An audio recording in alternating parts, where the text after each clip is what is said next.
The Volari fleet retreated across the solar system. Behind them, Earth shone blue and white and beautiful, untouched, unbroken, unbowed. Admiral Tarek watched it grow smaller on his screen and felt something he had never felt before: respect for an enemy. "Admiral," his communication officer said, "we are receiving a transmission from Earth. They want to talk." Tarek straightened in his chair. On screen, a human face appeared. Female, middle-aged, with eyes that had seen too much death. She wore a military uniform with many medals. This was General Shinhan, the commander who had broken his invasion. "Admiral Tarek," she said in perfect Volari, "we have something to discuss. You learned our language. I learned many things during this war, including the fact that your empire has a council that watches your military actions. I would like to address them." Tarek felt surprise. How did she know about the Imperial Council? Then he remembered the hacking, the stolen data, the messages that had led his soldiers into traps. The humans had been inside their systems for weeks. "Why should I allow this?" he asked. "Because the alternative is worse. We have captured many of your soldiers. We have learned much about your technology. And we have begun building weapons that will make this war look like a children's game. Address the Council, Admiral. Let them hear what the Deathworld has to say." 1 week later, the Imperial Council gathered on Volari Prime, 12 leaders of the greatest empire in the known galaxy. They had ruled for 10,000 years. They had conquered hundreds of species. They had never been defeated until now. The human transmission began. General Shinhana appeared first, but she stepped aside for someone else. A man in formal clothes, with gray hair and a calm face. Ambassador Lim Hajun. He was 60 years old, a diplomat who had spent his career preventing wars between human nations. Now he would speak for all of humanity. "Members of the Imperial Council," he began. "I come not to threaten, but to explain. Your empire made a mistake when it attacked Earth. I'm here to make sure that mistake is not repeated." The council members shifted uncomfortably. They were not used to being addressed as equals by conquered species. "You call our world a death world," Hajun continued. "You are correct. Earth is dangerous. Its gravity is crushing. Its atmosphere is poisonous. Its life forms are deadly beyond imagination. And yet, humanity thrived there. We did not just survive, we dominated." Images appeared on the council screens. Human history. The wars, the plagues, the disasters. The ice ages that lasted thousands of years. The volcanoes that blocked out the sun. The asteroids that killed nearly everything. "Our planet tried to kill us many times," Hajun said. "We survived every time. We survived because we adapted. We changed. We became something that Earth could not destroy." More images. Humans hunting mammoths with spears. Humans building cities in deserts. Humans splitting atoms and walking on moons. A species that turned every challenge into an opportunity. Your soldiers were not prepared for Earth. They were not prepared for a world where everything is a threat. They were not prepared for a species that has fought against that threat for millions of years. And they were certainly not prepared for what humanity becomes when we are angry. Captain Park Yuna stood beside the ambassador now. She had been promoted to admiral after her defense of Orbital Station 7. Her face was hard, but her voice was steady. "I watched your fleet destroy my home city," she said. 30 million people. My parents. My sister. A child who was 3 years old. 3 years old. She paused. The council was silent. I wanted revenge. Every human wanted revenge. We could have killed your prisoners. We could have tortured them for information. We could have become monsters. She shook her head. We chose differently. We chose mercy. We chose to be better than our pain. That is what makes humanity strong. Not just our ability to fight, but our ability to choose when not to fight. Medic Wang Soyan appeared next. Behind her were Valari prisoners, now healthy and unharmed. These soldiers invaded my planet, she said. They killed people I loved, but I treated their wounds anyway. I learned their names, their stories, their fears. They are not evil. They are just soldiers who followed orders. Like soldiers everywhere. One of the prisoners stepped forward. It was Commander Veth, the leader who had surrendered. The human speaks truth, he said. We came as conquerors. We were treated as prisoners with dignity. I have fought for the Empire for 30 years. I have seen many conquered species. None showed this kind of mercy. Humans are strange and terrifying, but they are also honorable. Ambassador Hajun spoke again. We do not want war with your empire. We want peace. We want to trade, to learn, to grow together. But we will not accept conquest. We will not accept slavery. We will not accept any threat to our world. He leaned forward, his calm face suddenly very serious. This is our message to the galaxy. Earth is closed. Our system is forbidden. Any ship that enters without permission will be destroyed. Any fleet that threatens us will face consequences that you cannot imagine. We have spent our entire history fighting ourselves. We have weapons that could burn worlds. We have poisons that could kill species. We have rage that could fuel 1,000 wars. His voice softened. But we also have hope. We have the ability to forgive. We have the dream of a future where all species live together in peace. The choice is yours. Come to us as friends, and you will find no better allies in the galaxy. Come to us as enemies, and you will face the horrors that lurk in the heart of every human being. The transmission ended. The council sat in shocked silence. 1 year later, the Valari Empire collapsed. Not from external attack, but from internal rebellion. Species they had conquered saw Earth victory and found courage. Uprisings spread across 100 worlds. The empire crumbled like old stone. Admiral Tarek retired in disgrace. He spent his remaining years writing a book about the Earth invasion. He called it Lessons from a Death World. It became required reading in military academies across the galaxy. On Earth, life slowly returned to normal. Cities were rebuilt. Families buried their dead. Children grew up hearing stories about the war, about the soldiers who fought, the medics who healed, the pilots who flew through lightning. Park Yuna became the first human to visit another star system, leading a diplomatic mission to the former Valari worlds. She discovered that Earth's reputation had spread far. Some species feared humanity. Others wanted to learn from them. All of them respected the Death World's children. Kim Do-yoon left the military and became a teacher. He taught young people about the universe beyond Earth, its wonders and its dangers. He always ended his lessons the same way. We are human. We come from a world that tried to kill us for millions of years. Remember that. Be proud of it. But also remember that strength without kindness is just cruelty. Be strong and be kind. Sergeant Cho Murray returned to her mountains.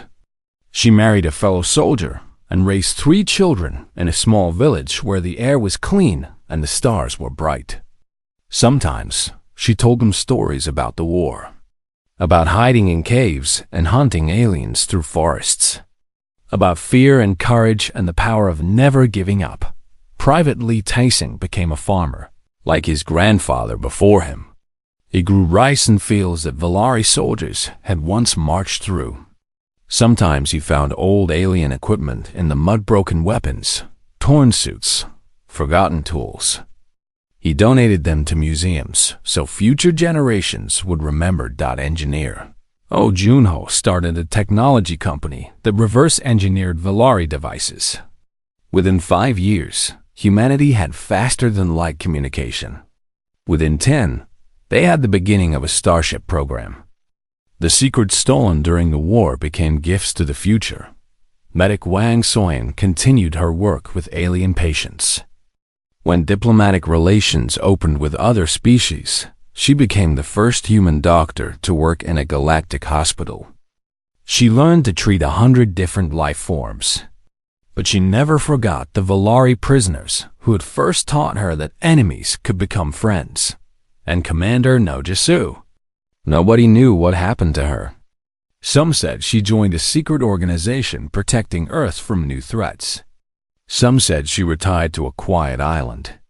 Some said she was still out there, hunting in the darkness, keeping humans safe from dangers they would never know about. The galaxy had learned its lesson.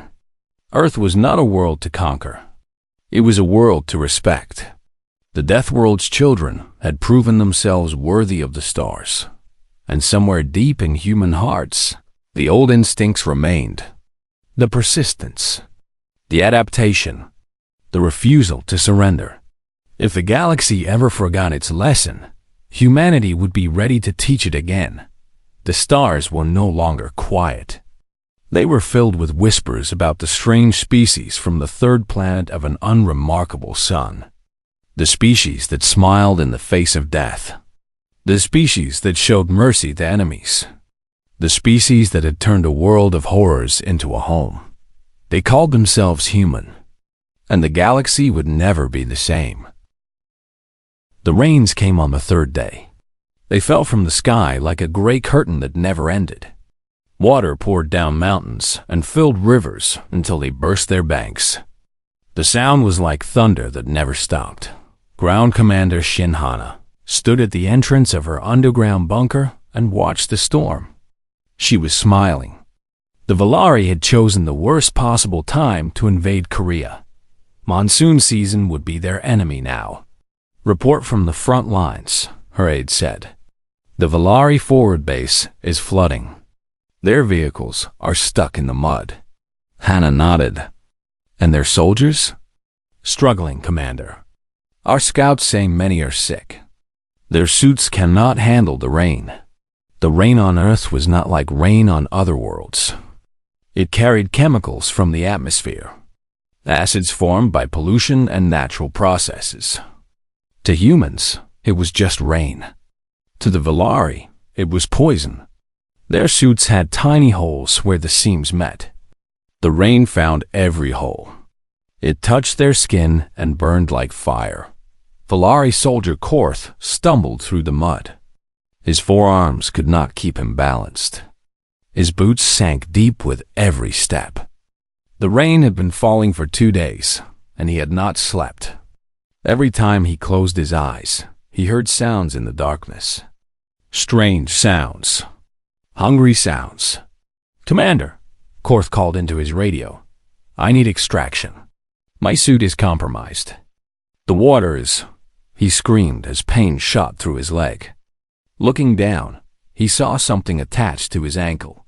It was small and brown with many legs. A leech.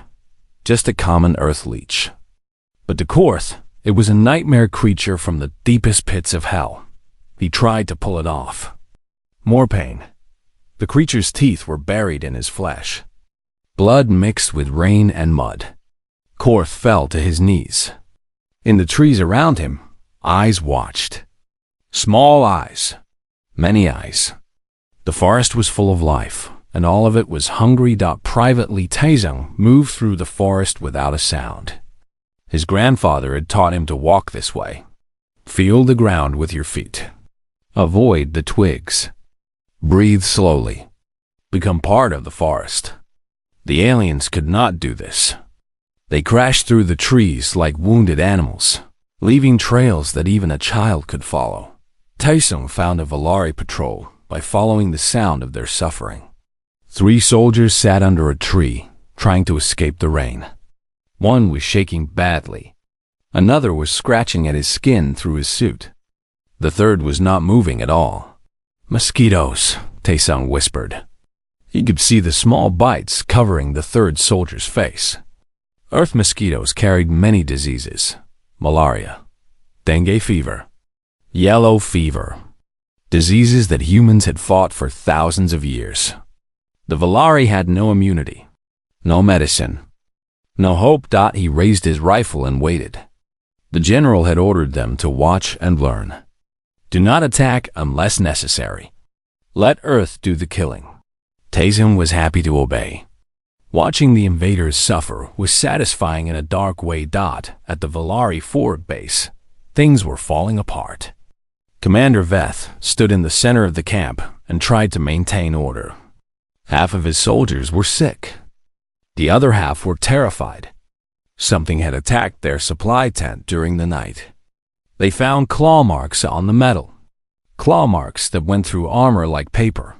What kind of creatures live on this world?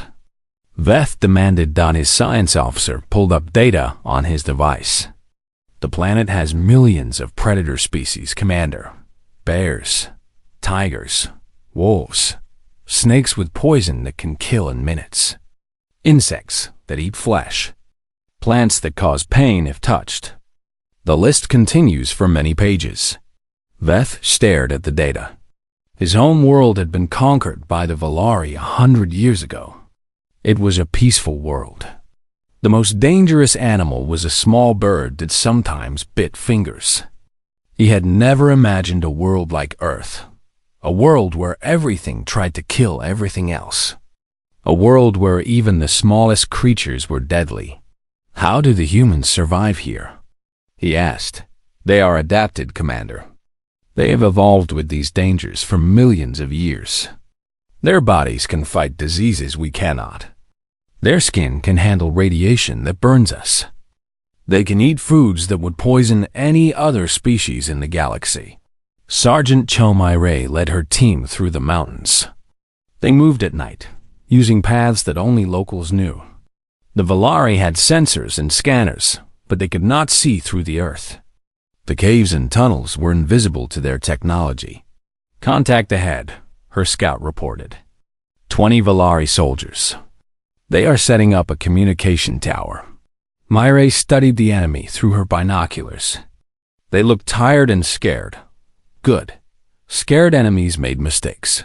We wait, she decided. Let them finish building. Then we take the tower and use it to send false messages. Her team nodded. Patience was something humans had learned long ago. Their ancestors had hunted mammoths by following them for days, waiting for them to become tired. Persistence hunting, the scientists called it. No other predator in the galaxy could do it. Humans were built for the long game. Medic Wang Soyan worked in the field hospital, treating wounded soldiers. She was 28 years old, with gentle hands and a strong stomach. She had seen terrible things in her career. But she had also seen something else: captured Valari soldiers brought in for interrogation. The aliens were dying. Their bodies could not handle Earth's bacteria. Simple infections that humans ignored became deadly in Valari flesh. Soyan watched one prisoner's wound turn green and black within hours. The creature cried out in pain, begging for help in broken human words. Please, the Valari said. I do not want to die. I have children. Soyan felt something unexpected. Pity. These creatures had destroyed her city. They had killed millions of her people. But this one was just a soldier following orders. Just like her, she cleaned the wound and applied human medicine.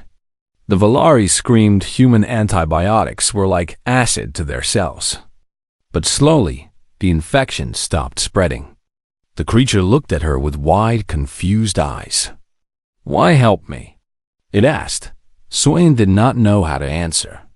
Maybe she helped because she was human. Maybe humans had to be better than their enemies. Maybe there was still hope for peace. General Shinha received reports from all fronts. The news was good. The Valari were losing soldiers faster than they could replace them. Not to human weapons, to Earth itself. Bacteria, predators, weather. The planet was defending its children. How many have they lost? She asked. 300 confirmed deaths.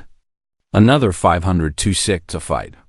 Their supplies are running low because their vehicles cannot move in the mud. Hannah allowed herself a small smile. And our losses?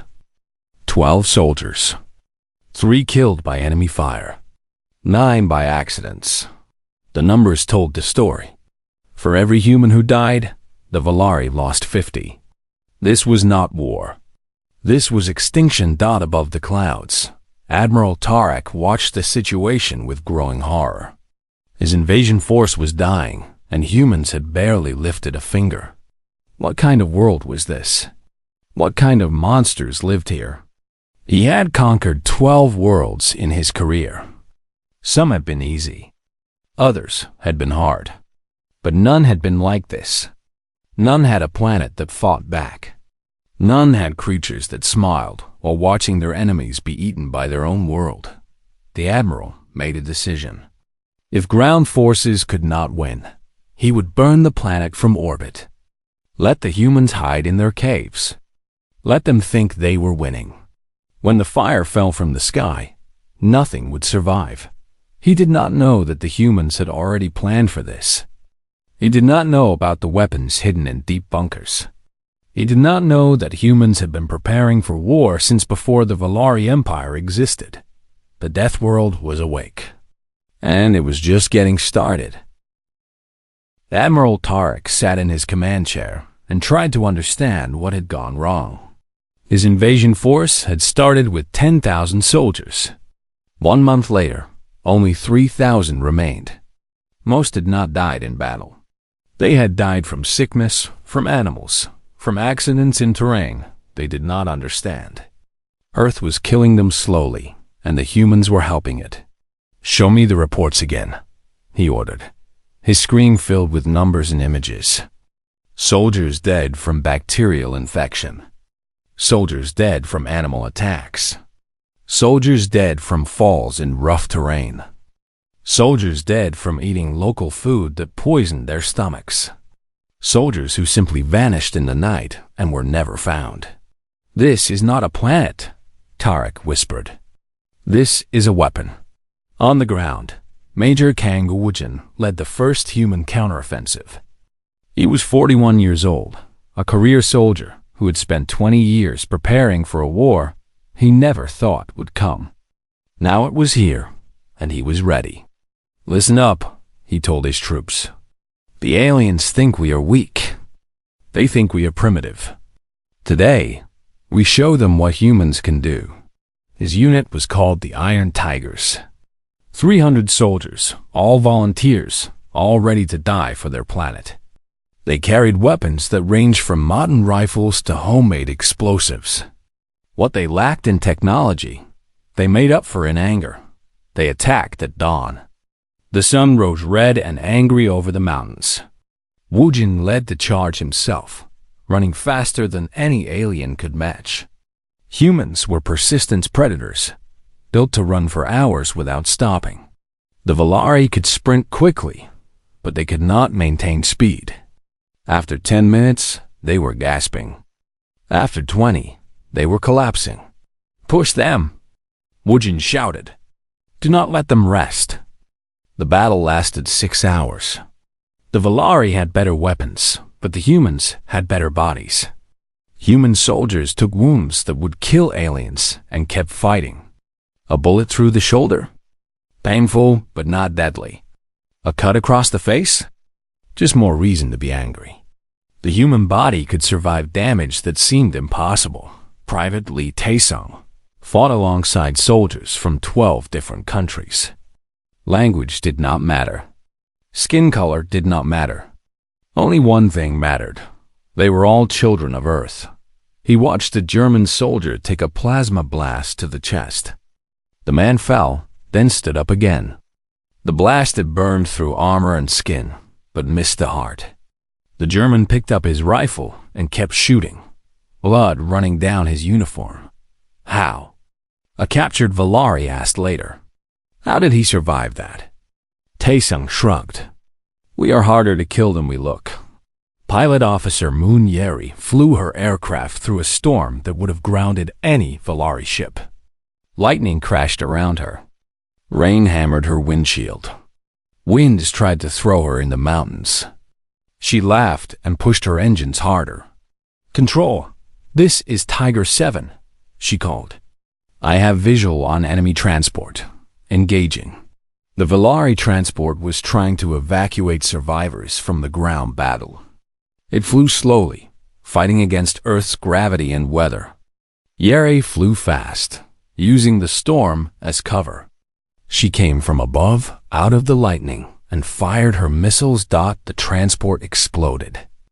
Pieces fell from the sky like burning rain. Yeri pulled up and disappeared back into the clouds before the Valari escort could react. "Transport destroyed," she reported. Returning to base, her radio crackled with cheers from ground forces. Every enemy ship destroyed was one less threat to Earth. Every victory brought them closer to survival. Engineer Oh Junho worked in a bunker deep underground. He was 32 years old, a computer genius who had spent 10 years hacking into corporate systems for fun. Now he hacked into alien systems for survival. "Their security is actually quite simple," he told his team. They never expected anyone to try breaking in. They thought their technology was too advanced to understand. It took Junho 3 days to crack the Valari communication network. Once inside, he could see everything: troop movements, supply lines, orders from Admiral Tarek. He shared the information with human commanders around the world, but seeing was not enough. Junho wanted to do more. "What if we send fake orders?" he suggested. "Tell their soldiers to go to the wrong places. Tell their ships to lower their shields for maintenance." His commander considered the idea. "Can you do that without them knowing?" Junho smiled. "Already done. I sent orders this morning. A Valari battalion is currently marching toward a swamp filled with crocodiles. They think they are going to a supply depot. The swamp ate the battalion. Every single soldier. The crocodiles feasted for days." General Shinhana watched the war from her command center. Maps showed human advances and alien retreats. Charts showed enemy losses climbing higher every day. The Valari were breaking. "We need to push harder," she decided. "They are close to collapse. One more big victory, and they will run." She ordered a coordinated attack on the main Valari base. Every unit, every weapon, every soldier who could fight. This would be the final battle for Korea. The attack came at midnight. Humans poured from forests and mountains and tunnels. They came with guns and knives and bare hands. They came screaming battle cries in a dozen languages. They came like a wave of anger that nothing could stop. Sergeant Cho Mai-rei led her guerrilla unit through the enemy perimeter. They had spent weeks learning the base layout, identifying weak points, planning routes. Now, they used that knowledge to create chaos. "Explosives on the power generator," Mai-rei ordered. "Cut their lights. Make them blind." The generator exploded. The base went dark. Valari soldiers stumbled in confusion while humans with night vision moved through them like ghosts. It was not a battle, it was a massacre. Commander Veth tried to organize a defense. He gathered his remaining soldiers in the center of the base and formed a circle. Standard Valari tactics. Hold the line, wait for reinforcements.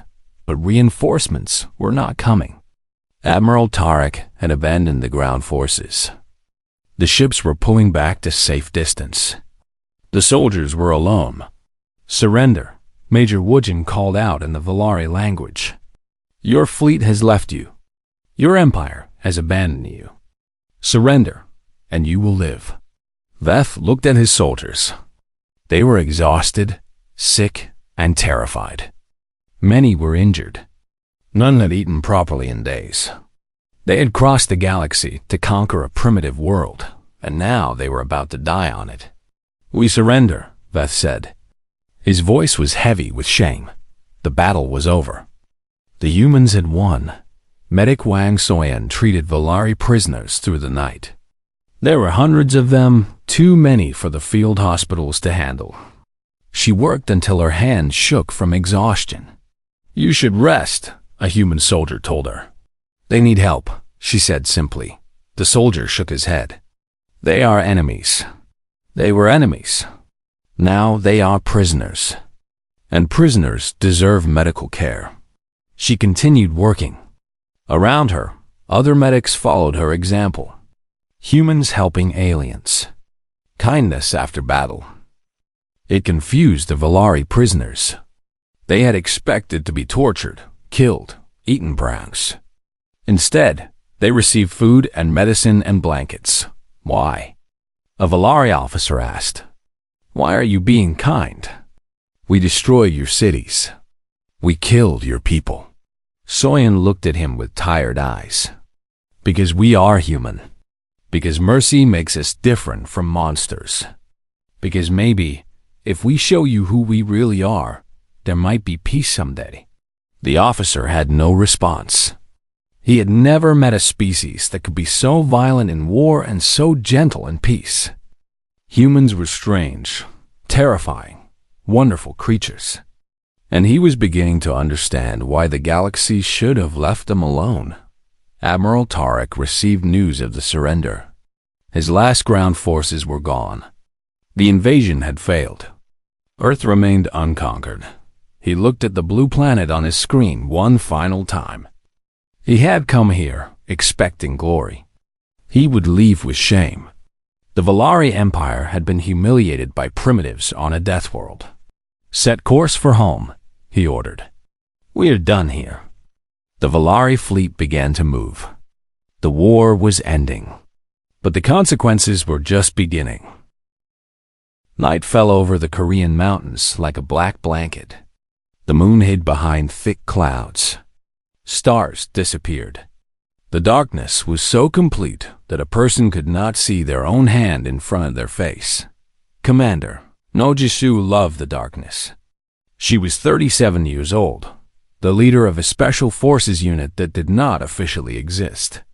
Her soldiers were ghosts trained to move without sound, to kill without warning, to disappear without trace. Tonight, they would show the Valari what human hunters could do. Night vision on. She whispered into her radio. Her team activated their equipment. The world turned green and sharp. They could see everything, every rock, every tree, every Valari soldier stumbling through the forest. The aliens could not see in the dark. Their eyes were built for bright light. At night, they used flashlights and sensors. But sensors could be fooled. Flashlights could be avoided. The darkness belonged to humans now. Jisoo counted the enemy patrol. 8 soldiers. 4 carrying supplies. 4 providing protection. None of them looking up. None of them checking the trees. She smiled behind her mask. "Take them," she ordered. Her soldiers dropped from the branches like silent shadows. 8 Valari. 8 humans. 8 kills in less than 10 seconds. No shots fired. No alarms raised. Just the soft sound of bodies hitting the ground. "Clear," her team reported. They took the supplies and melted back into the forest. The Valari would find the bodies in the morning. They would see the fear in their dead soldiers' eyes. They would know that something was hunting them. Corporal Baek Yoonji was the best tracker in the Korean military. She was 25 years old, with eyes that could spot a footprint in solid rock. Her grandmother had been a traditional hunter in the northern mountains.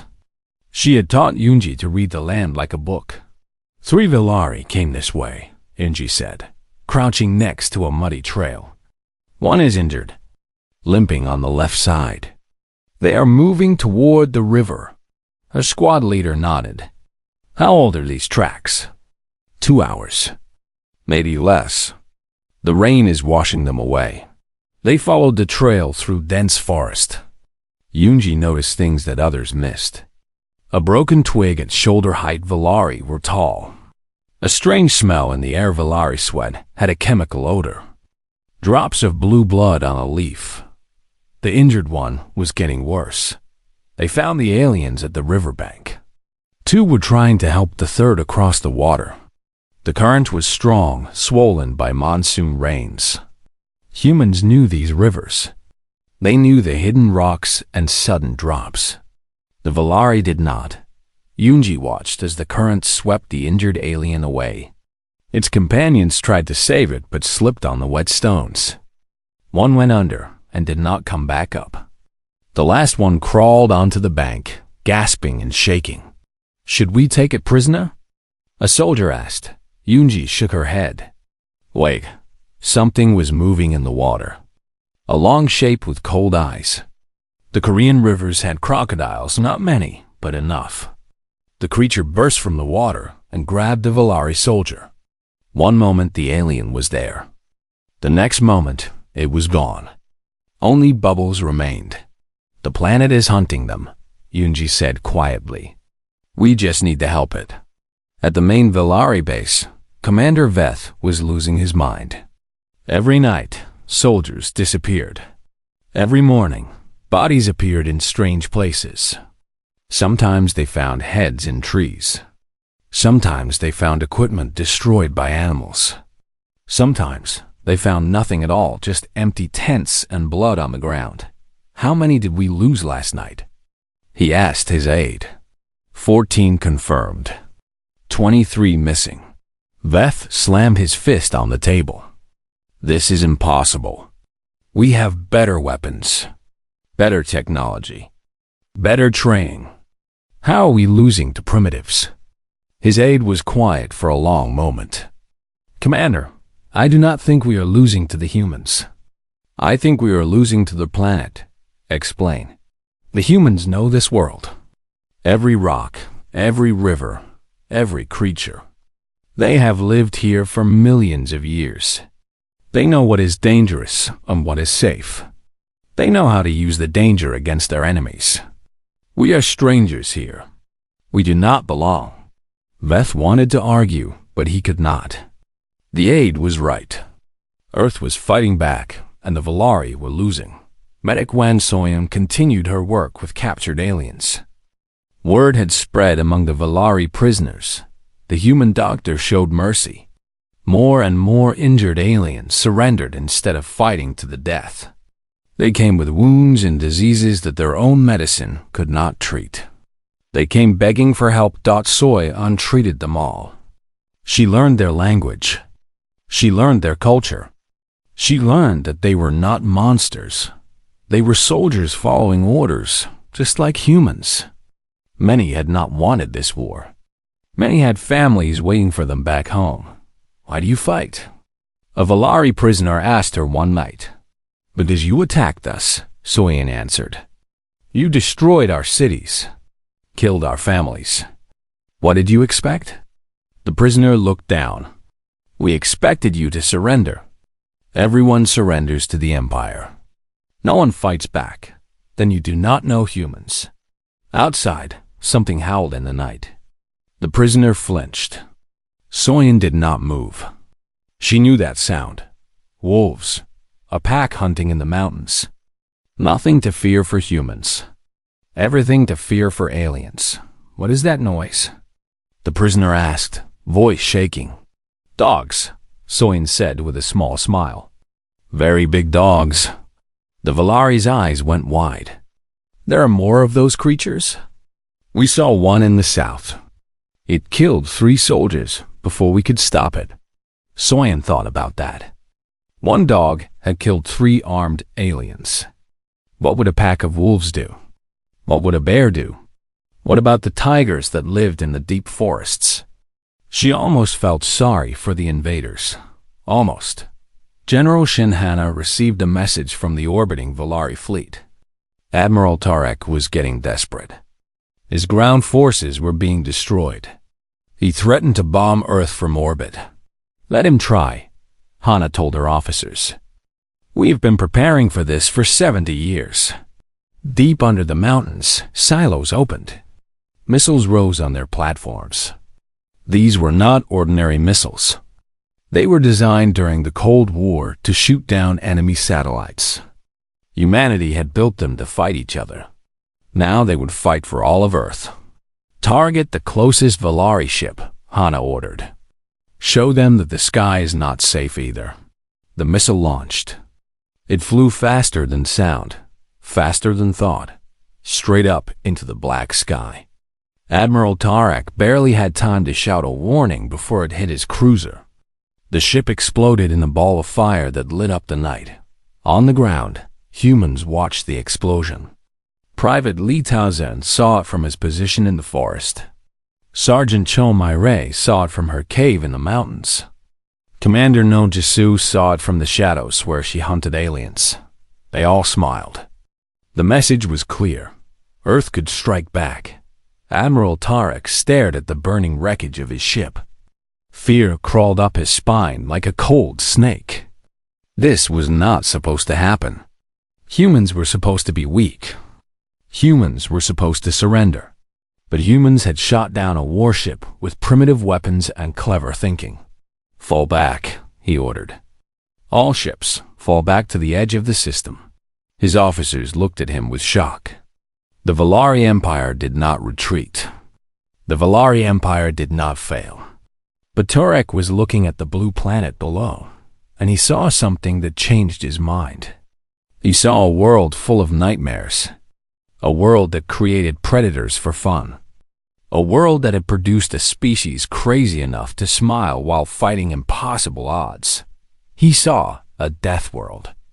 And he finally understood why the ancient maps had called this region of space forbidden.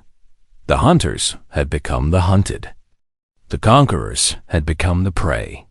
And Earth was just beginning to show its teeth. The stars had always been quiet.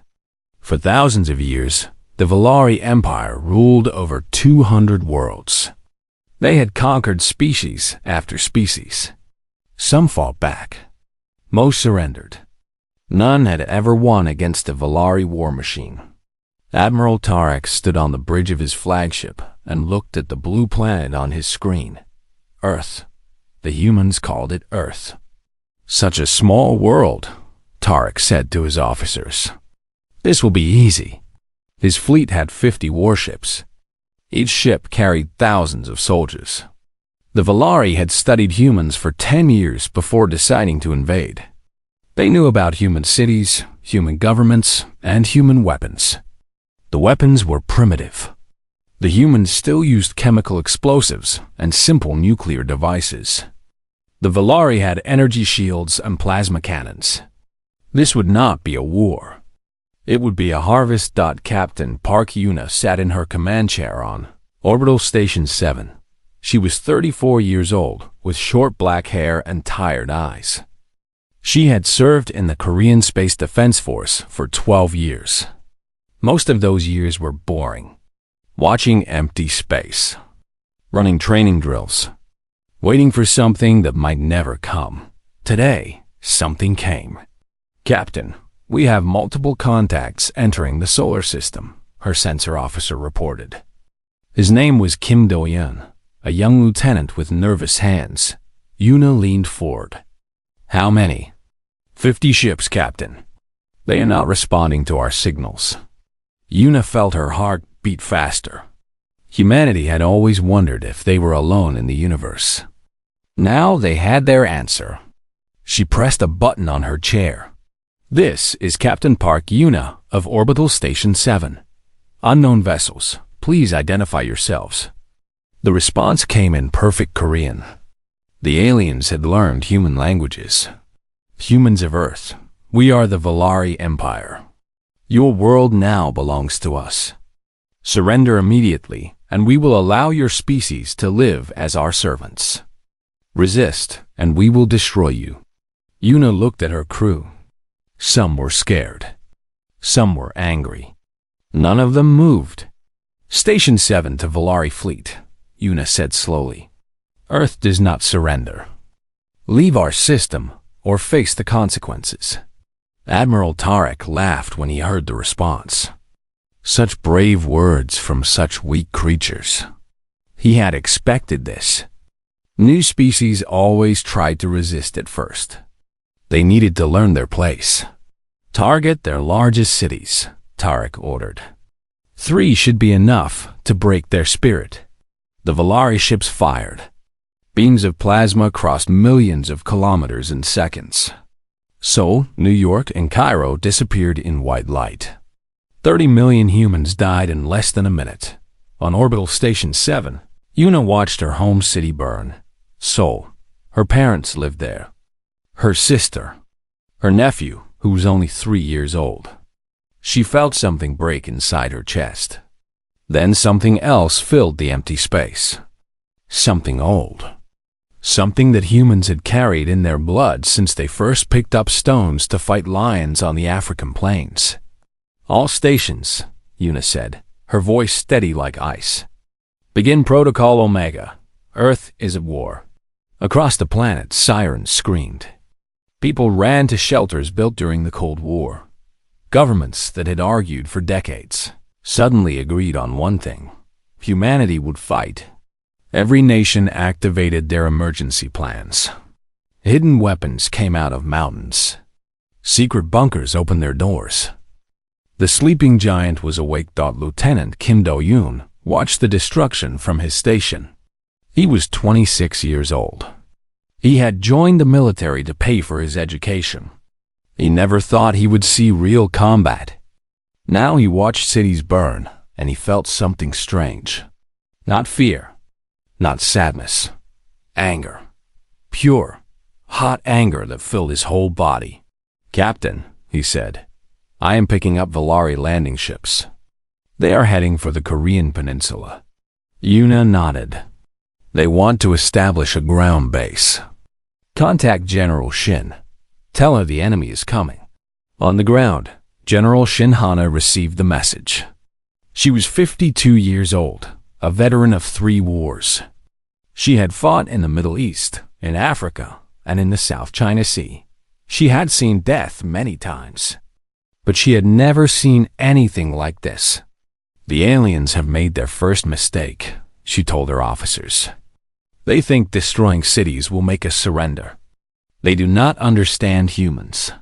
Sergeant Cho Mai-rei listened to the general's words. She was a small woman, only 23 years old, but she had the eyes of someone much older. She had grown up in the mountains, hunting with her grandfather. She knew how to move without being seen. She knew how to wait for the perfect moment to strike. General, Murray asked, what are your orders? Shin Hana smiled. It was not a pleasant smile. Let them land. Let them think they have won. Then we show them what happens when you invade a death world. The Volari landing ships touched down in the valleys of Korea. The alien soldiers stepped out in their environmental suits. Immediately, they felt the pressure. Earth's gravity was stronger than their home world. Each step felt heavy. Their joints ached. Their hearts worked harder to pump blood. Commander, one soldier reported, the atmospheric readings are concerning.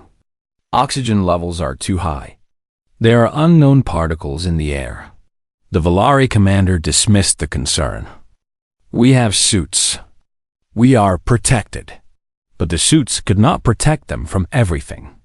Earth's sun burned brighter than Volari Prime. The UV radiation made their skin itch even through their suits. The heat made them sweat, and their cooling systems struggled to keep up. Some soldiers began to feel sick. Private Lee Tai-sung watched the aliens from his hidden position in the forest. He was a farm boy from the countryside, 19 years old, holding a rifle that his grandfather had used in a war 60 years ago. The modern weapons had been destroyed in the first attack. Old weapons would have to do. He watched the aliens stumble and struggle. They looked strong, with 4 arms and thick gray skin. But they moved slowly. They breathed hard. They did not look up at the trees where he was hiding. They don't know, Tae-sung whispered to himself. They don't know what Earth is. Above him, dark clouds gathered. Monsoon season was coming. The rains would fall soon. Heavy, endless rains that had shaped this land for millions of years. Rains that carried acids and chemicals that would burn through alien suits. Rains that would turn the ground into mud that would swallow alien vehicles. Taesung smiled and checked his rifle. The aliens had started a war. They did not know that Earth itself would fight beside its children. They did not know about the bacteria in the soil, the viruses in the water, the predators in the forests. They did not know about the humans, who had survived ice ages and plagues and nuclear bombs. The Valari had made a terrible mistake. They had awakened the horrors of a death world. And those horrors were very, very hungry.